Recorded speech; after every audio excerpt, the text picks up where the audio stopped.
Your client-side JavaScript is starting to mold. It's starting to resemble a bad spaghetti code, and it is time to add structure, but it won't take too long. Gotta get your truth out of the DOM. Take your data in the models that you cannot lose. We'll render out your models with the help of the views. And if you don't want your JavaScript to end up like a mess, it's time for the anatomy of Backbone.js at codeschool.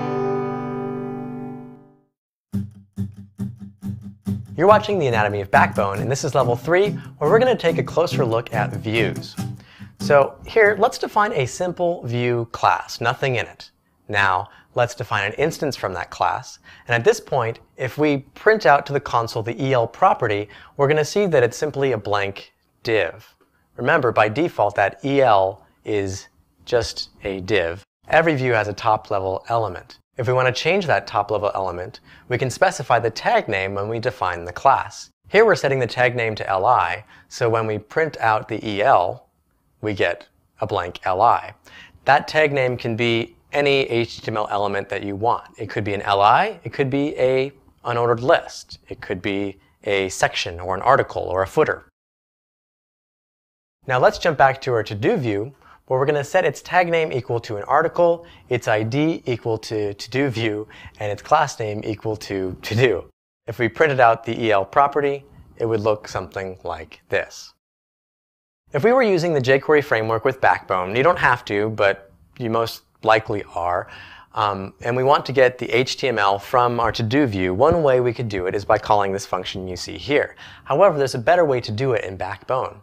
That EL is a DOM element, so we can wrap that in a jQuery function and simply call .html on it.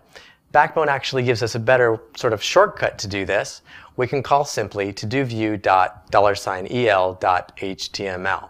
This is good because that EL, we don't know what the ID is going to be. What we construct out of our view might be dynamic. So it's much better to simply use this. Let's take a look at the view code that you saw back in level 1. It looks something like this. Hopefully it makes a little more sense this time you're seeing it. To construct our HTML, we called the render function, then we called console log to-do view EL, and it printed out pickup milk. Let's revise the class definition a little bit, first adding the tag name, ID, and class name. You can see we're wrapping the EL with a jQuery function, and we just learned there's a shortcut for this, so let's modify it accordingly. To generate the HTML from our view, we just call the render function, and we can print out the EL property to the console. We're generating our view HTML by simply creating a variable with all of our HTML. We're appending it all together. And you can imagine if we had a lot of HTML and a lot of attributes we were printing out inside of it, it would get really hairy and ugly. We can organize that by using some sort of client-side templating framework. Backbone comes with the underscore library for doing this. Not that the underscore library is just for templating. The underscore library actually is a big utility library that gives us some great stuff, one of which is the templating function.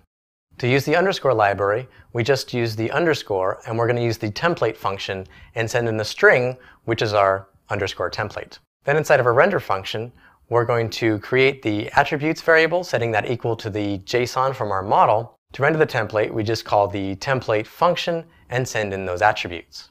Then if we render out the HTML just like we did before, we'll get the same result, this time using a template. Although the underscore JS library comes with Backbone, that doesn't have to be what you use for client-side templating. We could also use mustache.js, and it might look something like this. We could use haml.js. We could also use eco or any other templating library. But here's our template, and we want to make it so that when somebody clicks on that H3, it pops up an alert.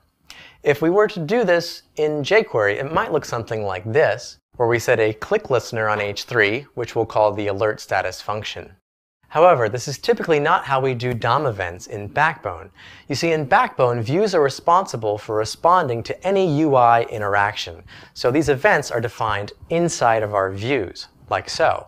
Inside of our view class definition, we have an events object.